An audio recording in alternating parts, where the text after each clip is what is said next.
Hello, मी तुम्हाला आज दाखवणार आहे की मी माझ्या 9 to 5 जॉब नंतर माझा हा फेस जो सकाळपासून आपण थोडाफार मेकअप केलेला असतो तो कसा क्लीन करते.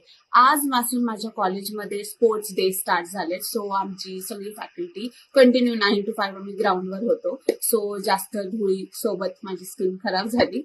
सो आज जास्त योग्य दिवस होता की to get unready with me हा व्हिडिओ बनवावा. मी आधीचे काही 2-3 स्टेप्स केलेले आहेत. सो तुम्हाला आता मी जस्ट एक्सप्लेन करते. आधी तर मी सगळ्यात रोजच म्हणजे घरी आली तर मी हे केस सोडते आणि या अशा मोठ्या दातांच्या कंगव्यांनी सगळ्या गुंता काढून घेते. कारण की दिवसभर कसं होतं ना, ते एकदम गुंतले जातात एकमेकांमध्ये. मला जराही तसं आवडत नाही. सो मी आधीच काढले, मी तुम्हाला जस्ट दाखवते. सो मी गुंत काढून घेते असं केसांचा.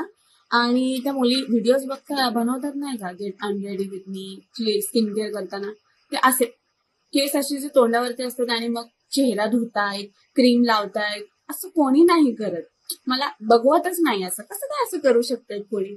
सो मी तर नाही अशी करत. मला नाही माहिती कोणी करत असेल.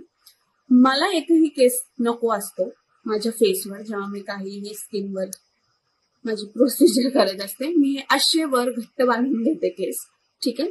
त्याच्यानंतर मी कोणताही मेकअप रिमूव्हल केमिकल बेस्ड असा आजपर्यंत माझ्या स्किनवर यूज केलेला नाहीये. मी 90s किड्स आहे. सो टोटल जुगाडू. मी हा असा माझा घरचा मास्क तयार केलेला आहे. And trust me, it works wonders for all skin types. So याच्यामध्ये बेसिकली काय आहे, ॲलोवेरा जेल आहे, विटामिन ई भरभरून आहे, त्याच्यानंतर ग्लिसरीन आहे, अजून बरेच ऍक्टिव्ह आहेत त्याच्यामध्ये. आणि मी ही संपली मी लगेच बनवते. सो हे मी as a makeup remover use करते, ऍज अ मसाजर यूज करते. देन मी याला ऍज अ मॉइश्चरायझर म्हणून पण यूज करते. सो याची ही अशी कन्सिस्टन्सी आहे. मी ही थोडीशी घेते आणि छान रब करते माझा फेस. चांगला रब केल्यावरती जसं मी तो माझ्या स्किनला टच करते ना, माझी स्किन ड्रिंक करतो पूर्ण प्रोडक्ट. इतकं कमालचं प्रोडक्ट आहे. Then every new mom will relate to this product. हे माझ्या शरूचे बेबी वाईप्स आहेत. सो हे बेबी वाईप्स मध्ये ना खूपच चांगले आणि प्युअर इन्ग्रेडियंट्स असतात. ठीक आहे. लाईक विटामिन ई, आणि यांचा पीएच एकदम बॅलन्स्ड असतो. Unlike the wipes which are for us, we adults. ठीक आहे. तुम्ही ते नाही यूज करत, कारण की त्यांच्यामध्ये खूप जास्त स्ट्रॉंग फ्रेग्रन्स असतो. मला तो नको असतो. त्याच्यामध्ये काही फ्रेग्रन्स नाहीये. ॲलोवेरा आहे, विटामिन ई आहे, पीएच पण बॅलन्स्ड आहे, आपल्या स्किनच्यासाठी एकदम सॉफ्ट आहे. सो मी एक वाईप यामधनं घेते आणि तो हा जो प्रोडक्ट मसाज केलेला असतो मी त्याच्याने पुसते. ठीक आहे. मी तुमच्यासाठी हे ठेवलंय, हे बघा.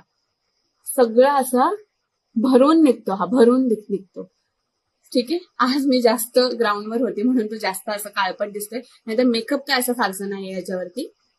सो त्यानंतर ते पुसल्यावरती माझा चेहरा थोडा ओला करून येते. आणि हा फेस वॉश मी यूज करते सेटाफिलचा. बऱ्यापैकी चांगली क्वांटिटी घेते मी आणि मसाज करते कंटिन्यू 1 to 2 मिनिट्स. एकदम छान मसाज करते मी आणि त्याला तसंच ठेवते आणि माझ्या आंघोळीच्या तयारीला लागते. ठीक आहे. तोपर्यंत हे जे सेटाफिलचं फेस वॉश आहे ना, ते आपल्या स्किनवर तसंच राहू द्या. कारण की जितके जास्त वेट आपल्या स्किनवर राहील तितका चांगला मॅक्सिमम इफेक्टिव्ह इफेक्ट आपल्याला मिळेल. सो मी ते तसंच ठेवते आणि आंघोळीची तयारी करते. तेवढेच अजून 2-3 मिनिटं जास्त तो आपल्या स्किनवर राहतो. सो आता माझ्या आंघोळीची तयारी झालेली आहे. मी पटकन आंघोळ करून येते आणि माझं पुढचं स्किन केअर तुम्हाला दाखवते. तोपर्यंत इथेच थांबा. सो आंघोळ करून आलेली आहे आणि त्यानंतर मला एकदम कम्फर्टेबल कपडे घालायला आवडतात. मला घरात काय, मला बाहेर पण अजिबात टाईट्स आणि एकदम तसले कपडे घालायला आवडत नाही. सो मी माझ्या टी शर्ट आणि पजामामध्ये आलेली आहे, असं काहीतरी म्हणजे एकदम कम्फर्टेबल वाईब. आता मी माझं फेस वॉश वगैरे सगळी छान आंघोळ झाली. आता मी ज्या मास्कने माझा मेकअप काढलेला, परत मी तोच मास्क घेते थोडासा. ठीक आहे. एवढा. आणि छान त्याला ऍक्टिव्हेट करायचं आणि रवायचं. बघितलं का, इन्स्टंट शाईन. काय काय टाकलं असेल मी त्याच्यामध्ये, जरा विचार करा तुम्ही. तुम्हाला याची डिटेल रेसिपी पाहिजेलच असेल तर मला खूप आवडेल तुमच्यासोबत शेअर करायला. तुम्ही मला विचारा तर खरी, मग सांगते तुम्हाला काय काय टाकलंय. आता असं मी छानपैकी लावून घेतलं. जास्त काही मसाज करायची गरज नाहीये. मग बाकीचं जे उरलेलं आहे ते हाताला, म्हणजे दिवसभर मॉइश्चरायझर आणि सनस्क्रीन ते सगळं असतं, आणि मग रात्री झोपताना माझा वेगळा स्किन केअर असतो. वेगळा म्हणजे जास्त काही फॅन्सी नाही, मी फक्त हे जे लावलंय ना हे वॉश ऑफ करणार आणि त्याच्यावरती मी फक्त सेटाफिलची नाईट क्रीम लावणार, बस संपलं. सो आता मी हे लावलंय माझी मसाजिंग क्रीम. त्याच्यानंतर हे लिप बाम चॅपस्टिक्सचं, ठीक आहे. एकदम जे चॅपी लिप्स असतील ना त्याच्यासाठी बेस्ट आहे. कोणताही फॅन्सी लिप बाम नाही, काय नाही. चॅपटेक्स आपले जे फार्मा प्रोडक्ट्स आहेत ना याचा SPF 15 आहे, बस झालं एवढं घरातल्या घरात. सो ते लावते. त्याच्यानंतर ही माझी ओमनी ॲक्ने क्रीम. जिथे जिथे कुठे असे वाटतंय तर थोडे थोडे पिंपल स्पॉट यायला लागले तिथे लगेच लावून मोकळून होऊन जायचं. त्यांना वाढायची संधीच नाही द्यायची. जिथे जिथे असं वाटतं ते लावून घ्यायचं. आणि मला खूप जास्त पिंपल्स आले होते माझ्या प्रेग्नन्सीमध्ये, पोस्टपार्टम मध्ये, आणि ही माझी खूप बेटर व्हर्जन आहे माझ्या स्किनची.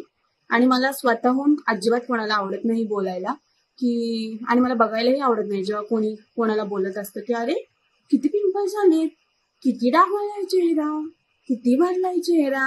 अजिबात मला आवडत नाही. तुम्हाला माहिती नाहीये तुम्ही ज्या पर्सनला बोलताय ना त्याची काय मनस्थिती असेल. सो कारण की मी हे दोनदा ऐकलंय. आणि सो प्लीज आता जर तुम्ही बघत असाल आणि मला कधी बोलले असाल सो परत बोलू नका, कारण की ही माझी बेस्ट व्हर्जन आहे सध्याची. मग एकदम काय जास्त मी एक्सपेक्ट नाही करत, एवढी जरी राहिली तरी बस, आपल्याला अजून काय नाही पाहिजे. सो मी लिप बाम लावलंय, ही ओमनी जेल लावली आणि आता मी हे केस सोडणार छानपैकी आणि एक लूज स्क्रंचीने अशी पोणी बांधणार आणि चहा घेणार. माझी मुलगी झोपलेली असेल तोपर्यंत पटकन चहा नाश्ता करून घेणार आणि मग तिची उठायची वाट बघणार आणि तिच्यासोबत खूप खेळणार. सो हा होता माझा सिम्पलसा असा गेट अनरेडी विथ मी वाला व्हिडिओ.